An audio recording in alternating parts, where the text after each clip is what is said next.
오늘 말씀은 누가복음 7장 1절에서 17절입니다. 어느 사람이 천국과 지옥을 동시에 가보았다는 이야기입니다. 지옥에 가보니 우리가 생각하는 것과는 다르게 그들에게 차려진 산의 진미는 풍성했다고 합니다. 그런데 그곳 사람들은 죽도 못 먹은 사람처럼 삐쩍 말라 있었다는 것이죠. 아니, 그들에게 상다리가 휘어지도록 차려져 있는 음식을 볼 때 믿겨지지 않는 모습이었죠. 그래서 자세히 보니 그들의 수저와 젓가락이 꽤나 길더랍니다. 그러니까 아무리 음식을 입에다 넣으려고 해도 수저와 젓가락이 길어 입으로 들어가는 것이 아니라 어깨 너머로 갑니다. 그러니 제대로 먹지 못해 삐쩍 골아있는 모습이었죠. 서로 자기 입에 넣으려고 시도하지만 번번이 흘립니다.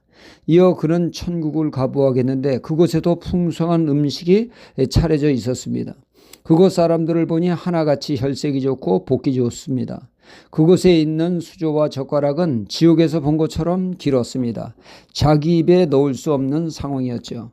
그런데 그들은 혈색이 좋을까 유심히 살펴보니 그곳 사람들은 상대편의 입에 그 긴 수저로 젓가락으로 넣어주는 것이었습니다. 형님 먼저 아우 먼저 사이좋게 말이죠. 그러니 지옥에서는 서로 자기 입에 넣으려고 했지만 절대로 남을 줄 생각을 하지 못했다는 이야기죠. 이는 똑같은 환경 속에도 천국 같은 삶을 사는 사람이 있는가 하면 지옥의 쓴맛을 보는 사람이 있습니다. 천국은 사랑으로 사는 곳이요, 지옥은 오직 나만 생각하며 사는 이기적인 삶이 특징이라면 특징이죠. 사랑은 나 자신을 먼저 챙기는 것이 아니라 상대를 배려하고 이해하고 상대방 중심으로 살아갑니다. 이에 비해 계산적이며 이기적인 삶을 사람은 이 땅에서 생지옥을 경험하게 사는 사람이 됩니다. 이스라엘의 초대왕 사울왕을 보면 이 사람처럼 오직 자기만 생각하는 그 누구보다 이기적인 삶을 산 인물입니다. 이스라엘의 국가적인 위기가 찾아오지 않았습니까? 블레셋 군대가 거인장수 골리앗을 앞세워 쳐들어왔습니다. 그 누구 하나 나서서 대적할 사람이 없었죠. 그때 혜성같이 나타난 양치기 소년 다윗이 그의 물맷돌로 골리앗을 제압하여 전세를 완전 역전하게 되고 승리하게 됩니다. 이 사실을 숨지기며 전쟁 뉴스를 고대하던 이스라엘 백성들에게 이는 톱 뉴스로 삽시간에 이스라엘에 퍼져나가 다윗은 졸제 슈퍼스타가 되었습니다. 이스라엘이 승리하여 돌아올 때 군중들은 연호하며 사울은 천천히요 다윗은 만만이라 하며 다윗의 인기가 사울왕에 비해 10배나 높았습니다. 이 소리를 들은 사울왕이 정상적이라면 녀석 나보다 인기가 10배나 높네 하며 그의 공을 인정했다면 별 문제가 없었을 텐데 그는 자신의 인기가 떨어졌다는 것에 대해서 몹시 불쾌하게 생각하고 자기보다 인기 높은 다윗에 과도한 집착을 보이며 그는 이를 용납할 수 없는 사람이었습니다. 오직 자기만이 영광을 받고 인정받아야 한다는 철저히 이기적인 사람이었죠. 다윗이 나라를 위해서 세운 공은 깡그리 무시하고 말입니다.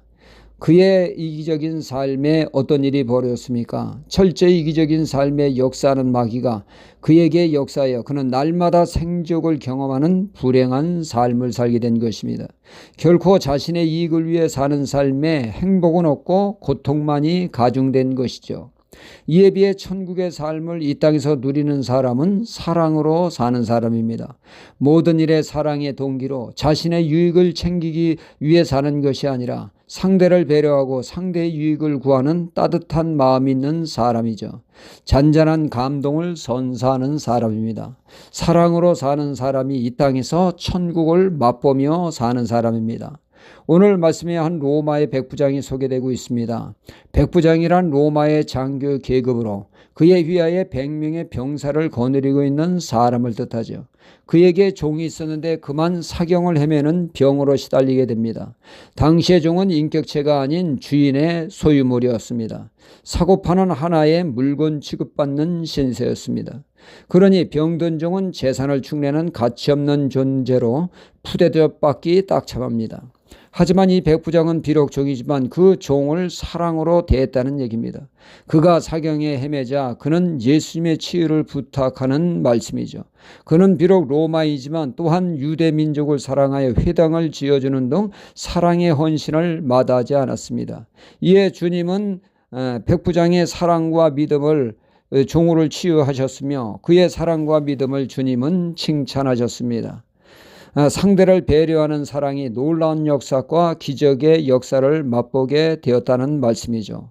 우리도 나 자신의 유익을 챙기는 것이 아니라 주변 사람들의 그들의 필요를 채워주는 사랑의 삶을 통하여, 공감하는 삶을 통하여 하나님의 역사와 기적을 맛보는 삶이 되어야겠습니다. 할렐루야.